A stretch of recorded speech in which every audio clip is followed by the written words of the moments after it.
ഒരു റേഡിയോ അടിച്ച് മാറ്റിയ കഥ കേട്ടോ ഇന്നത്തെ വീഡിയോയിലുള്ളത്.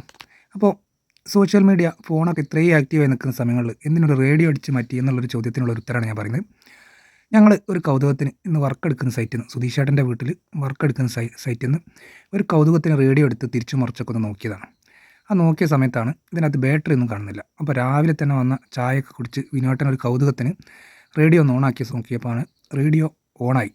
നല്ല ആക്റ്റീവായിട്ട് നല്ല ക്ലിയറായിട്ട് വർക്ക് ചെയ്യുന്നുണ്ട്.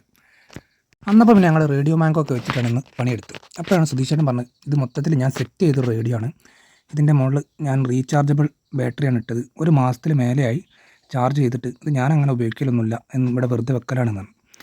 അന്നപ്പോൾ ഞങ്ങൾ എന്ത് ചെയ്തു, ഇന്നത്തെ പണി പാട്ടൊക്കെ കേട്ട് അടുക്കളേൻ്റെയും വർക്ക് ഏരിയൻ്റെയും ഫ്ലോർ വിരിക്കലാണ് ഇന്നത്തെ പണി.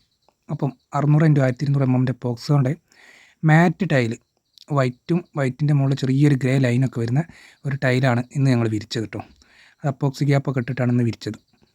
അപ്പോൾ സൈറ്റിൽ നിന്ന് പാട്ടൊക്കെ വെച്ചിട്ട് പണിയെടുക്കുന്ന ഒരു സ്വഭാവമുള്ള ആൾക്കാരാണ് ഞങ്ങൾ.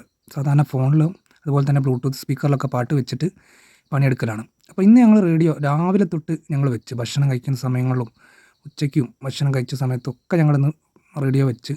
പക്ഷേ അതിൻ്റെ അകത്ത് ചാർജിന് ഒരു പ്രശ്നം ഒന്നുമില്ല. മറ്റേത് നമ്മൾ ഫോണിൽ വെക്കുന്ന സമയത്ത് ഫോണിലെ ചാർജ് തീരുന്നു, ലൗഡ് സ്പീക്കറിൽ ബ്ലൂടൂത്ത് സ്പീക്കറിൻ്റെ ചാർജ് തീരുന്നു, അങ്ങനെയുള്ള ഒരുപാട് ബുദ്ധിമുട്ടുകളുണ്ട്. എന്താണെങ്കിലും ഇന്നത്തെ ദിവസം ഫുള്ളായിട്ട് ഈ റേഡിയോ വർക്ക് ചെയ്യിപ്പിച്ചപ്പോഴാണ് കുറേ കാര്യങ്ങൾ ഞങ്ങൾക്ക് ഇന്ന് മനസ്സിലായത്. ഇതിൻ്റെ അകത്ത് ഒരുപാട് നാളെ ഇപ്പോൾ ഈ എടുക്കുന്ന സൈറ്റിൽ കറണ്ട് ഉണ്ടാവില്ല, അത് ഓൾറെഡി ഇപ്പോൾ ആ ഒരു വാർത്ത നമ്മൾ മനസ്സിലാക്കി. അതേപോലെ തന്നെ ഒരുപാട് കാര്യങ്ങൾ നമുക്ക് മനസ്സിലാക്കാവുന്നതാണ്. അപ്പം വർക്ക് എടുക്കുന്ന സമയത്തൊക്കെ റേഡിയോ വെച്ച് കണ്ട് പാട്ട് കേൾക്കുക എന്ന് പറയുന്നത് അതൊരു രസമാണ്. അപ്പോൾ ഇനിയുള്ള സൈറ്റുകളൊക്കെ ഇങ്ങനെ പാട്ടൊക്കെ വെച്ചിട്ട് വർക്ക് എടുക്കണമെന്ന് വിചാരിക്കുന്നു. എന്താണെങ്കിലും ഞാൻ കുറേ വർഷങ്ങൾക്ക് ശേഷമാണ് റേഡിയോയിൽ പാട്ടൊക്കെ വെച്ച് കേൾക്കുന്നത്. അപ്പം എന്താണെങ്കിലും ഇത് കണ്ടപ്പോൾ ഒരുപാട് ഇഷ്ടമായി. ഞാൻ സുധീശ്വരനോട് ചോദിച്ചിട്ട് ഒരു സന്തോഷത്തോടെ തന്നതാണ് ഈ റേഡിയോ.